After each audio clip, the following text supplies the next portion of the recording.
Good morning, একটা নতুন দিনে আপনাদের সবাইকে স্বাগত।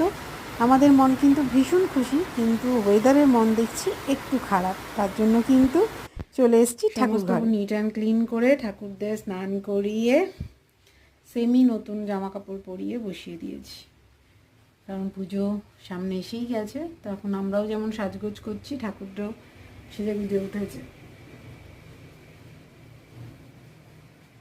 আর এই যে পরিষ্কার হয়ে গেছে সব কিছু। আমার ঘর সেজে কিন্তু একদম রেডি পুজোর জন্য। আর এই জানলা দুটো এখানটা সকালে এরকম থাকে, এখান দিয়ে রোদ আসে।